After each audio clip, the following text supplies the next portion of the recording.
বাতৰি শৃংখল চলিহা শৃংখল চলিহাৰ বীৰ লাচিতৰ জীৱন আদৰ্শৰ সৈতে কোনো মিল নাই। শৃংখল চলিহাৰ ব্যৱহাৰে বীৰ লাচিতৰ জীৱন আদৰ্শক অপমান কৰিছে। বীৰ লাচিত বৰফুকনে কৈছিল দেশতকৈ মোমাই ডাঙৰ নহয়। ইছমাইল ছিদ্দিকীয়ে কৈছিল দেশতকৈ জ্ঞাতি ডাঙৰ নহয়। এইবোৰ অধ্যয়ন কৰিব লাগে শৃংখল চলিহাই। শৃংখল চলিহা এজন উশৃংখল চলিহা। শৃংখল চলিহাই যদি নিজৰ ইতিহাস নাজানে তেন্তে আমাৰ ওচৰত সেই ইতিহাস আছে। অসমীয়া বিৰোধী যিবিলাক ৰাজনৈতিক শক্তি আছে তেওঁলোক যাতে কলিতে মৰহি যায়। আমি ডিব্ৰুগড়, যোৰহাট, শিৱসাগৰলৈ যাম, আমি সাজু। ডিব্ৰুগড়, যোৰহাট, শিৱসাগৰৰ মানুহক অসমৰ মস্তিষ্ক বুলি ভাবোঁ। সম্পৰ্ক গঢ়িলেহে সম্পৰ্ক গঢ় লৈ উঠিব, এই কথা সকলোৱে মনত ৰখা ভাল। মন্তব্য অসমীয়া পৰিষদৰ নেতৃবৰ্গৰ। বিৰোধী অসম বিৰোধী অসমীয়া জাতি বিৰোধী যিবিলাক শক্তি, ৰাজনৈতিক শক্তি বা তাৰ এজেণ্ট শক্তি তেওঁলোকে যিবিলাক কৰিব বিচাৰিছে তেওঁলোকে যেন কলিতে মৰহি যায়, জাতিৰ যেন এডাল নুমু হিলাব নোৱাৰে।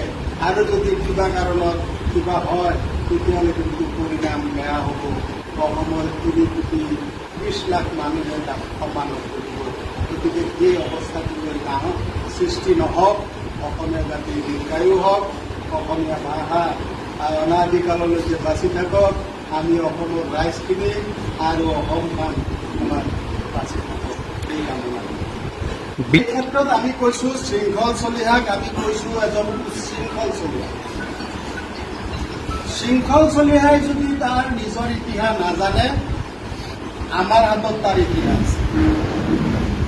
সেই দিশলৈ মই যাব বিচৰা নাই। সেই কথা পাতিব যদি লাগে আপোনালোকৰ আশীৰ্বাদত ওপৰৱালাৰ দুৱাত আমি ডিব্ৰুগড়ত যাই তেওঁলোকক লগত লৈ বহিয়েই পাতিম। আমি যোৰহাটলৈ যাম, কাৰণ সেই যোৰহাট, ডিব্ৰুগড়, শিৱসাগৰ নামনিৰ তুলনাত সেই অঞ্চলটোক আমি বিদ্বান অঞ্চল বুলি কওঁ। সেই অঞ্চলটোৰ মানুহখিনিক আমি মস্তিষ্ক, অসমৰ মস্তিষ্ক বুলি আমি কওঁ।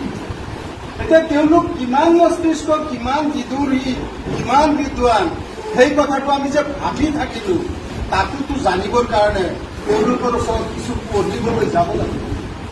তেতিয়াহে প্ৰমাণ হ'ব যে আমি তোমালোকক এনেকৈ ভাবোঁ, তোমালোকে আমাৰ লগত কি ব্যৱহাৰ কৰিছা। গতিকে আমি যাম। গতিকে শৃংখল চলিহা, শৃংখল চলিহা, শৃংখল চলিহা এই কথা কোৱাৰ প্ৰেৰণা ক'ত পাম? নিশ্চয় শৃংখল চলিহাক খতম কৰাৰ কাৰণে।